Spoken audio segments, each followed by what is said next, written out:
parte da máquina do governo federal e atuam em diversos setores, como o de infraestrutura, telecomunicações, agropecuária. O governo usa o resultado de algumas dessas empresas para calcular o desempenho das contas públicas do país, mês a mês. E neste ano, as contas devem apresentar o maior rombo desde 2009.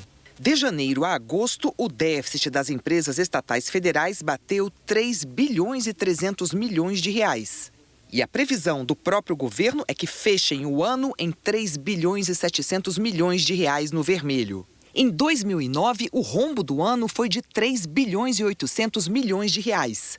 Nos anos seguintes, as estatais federais tiveram resultados melhores e, em alguns anos, até positivo, graças a aportes dos governos. Em 2018, a gestão do então presidente Michel Temer injetou 5 bilhões de reais no caixa dessas empresas, fazendo um superávit. Em 2019, o governo Jair Bolsonaro injetou 10 bilhões de reais e o resultado ficou positivo, em 14 bilhões de reais.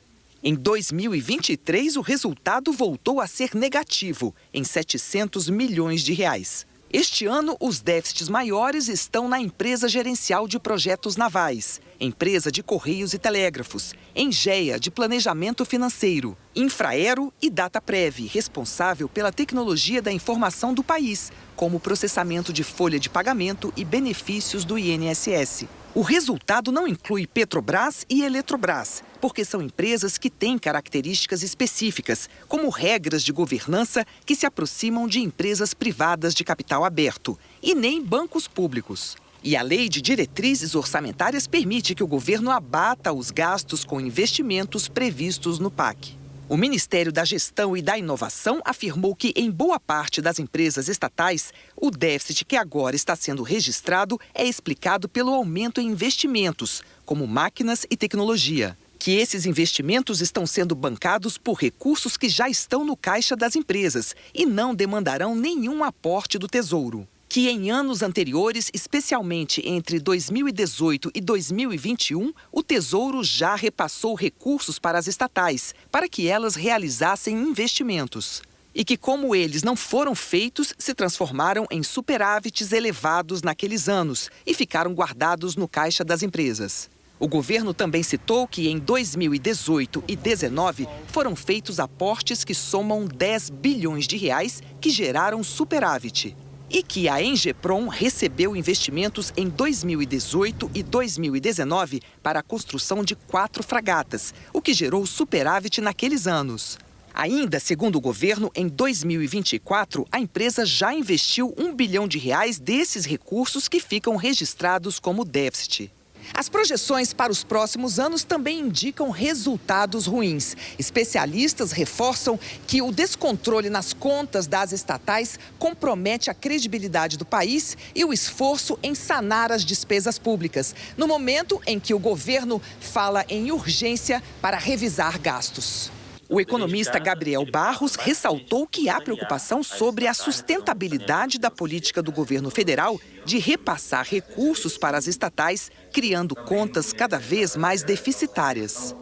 O mercado está bastante preocupado e atento a esses estímulos por fora do orçamento, vamos colocar assim, que o governo está fazendo, e esses estímulos também incluem as estatais federais. Então, essa reversão de superávit para déficit, nesse contexto em que o governo usa as estatais como vetor de crescimento da economia, preocupa bastante porque amplia a percepção de risco e piora, de fato, a trajetória das contas públicas.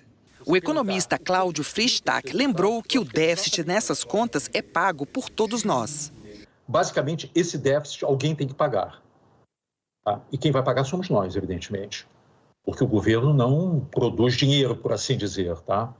Então, isso apenas tem uma implicação adversa sobre uma situação fiscal que já é muito frágil. Os resultados, eles atuam no sentido de fragilizar ainda mais o arcabouço fiscal do governo. E qual é a consequência? Juros mais elevados, câmbio mais estressado, risco país, infelizmente, um pouco pior. A Engeprom reiterou que o déficit não corresponde a prejuízo contábil e, em grande parte, representa gastos com a construção de navios para a Marinha.